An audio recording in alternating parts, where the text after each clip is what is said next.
Bonsoir à toutes et à tous, bienvenue dans votre journal d'information de l'agglomération dunkerquoise. Au sommaire de ce mercredi 13 avril 2011, démonstration d'aéromodélisme le week-end dernier à Saint-Georges-sur-Laz, retour sur le transfert hier à l'hôpital de Dunkerque de la momie du musée des Beaux-Arts.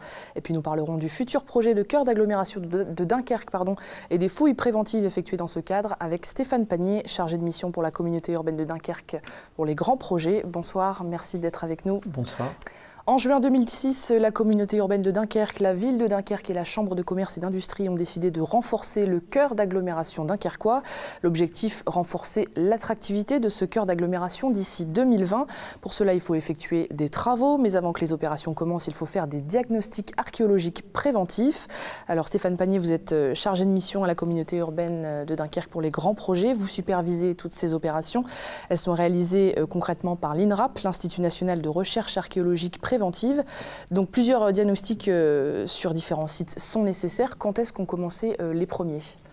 Alors effectivement, ce diagnostic archéologique constitue un premier acte fondateur de notre projet de cœur d'agglomération de Dunkerque, dont l'objet effectivement est de renforcer l'attractivité du centre-ville par des nouveaux commerces, par de nouveaux logements, dans les questions de mobilité. Donc tout a commencé en fait en 2008 avec un travail donc avec Juan Busquets, un urbaniste catalan mondialement connu, qui donc nous a établi un plan guide donc à l'échelle de notre cœur d'agglomération. Et donc dans le cadre de ce plan guide, en fait, un des premiers pôles de travaux concerne donc la place du théâtre, où il s'agit de construire en gros 15 000 m² de commerce, 500 logements et un parking souterrain. Voilà. Donc en termes de travaux, tout a commencé donc en mars 2010 avec le déplacement du marché situé sur la place de Gaulle. Et faisant suite à ce déplacement du marché, nous avons pu entamer le diagnostic archéologique. Donc de avril 2010 à fin 2010, nous avons travaillé dans l'emprise de la place de Gaulle. Et enfin, pour une première phase, et donc nous avons entamé la seconde phase de travaux là sur le site de l'ex-lycée Benjamin Morel, depuis une semaine.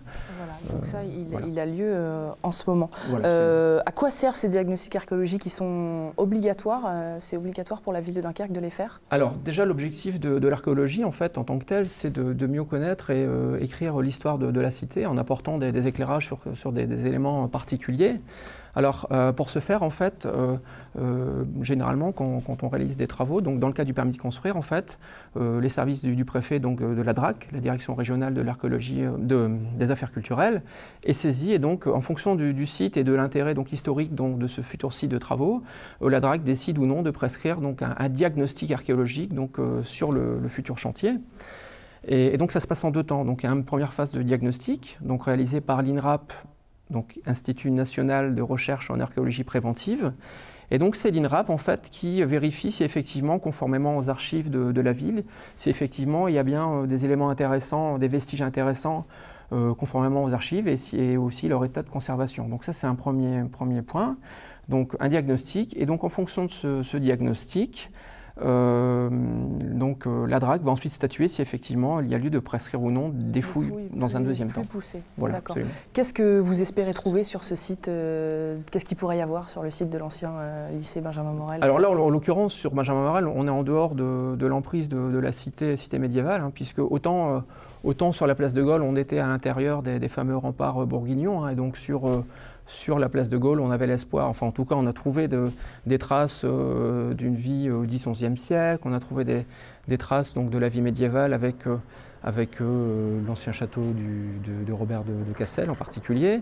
On a trouvé également des éléments du XVIIe siècle avec la place Dauphine, l'ancien théâtre, l'ancien hôpital royal militaire et globalement un très bon état de conservation. Donc là on est sur la place de Gaulle. Pour ce qui concerne le site de Benjamin Morel, on est en dehors de l'emprise de la cité et donc on pourrait avoir des formes d'habitat, mais également des formes de petites industries, puisqu'on était en dehors de cette cité qui était sans doute plus habitée. Que sont devenus les objets qui ont pu être trouvés sur les diagnostics précédents?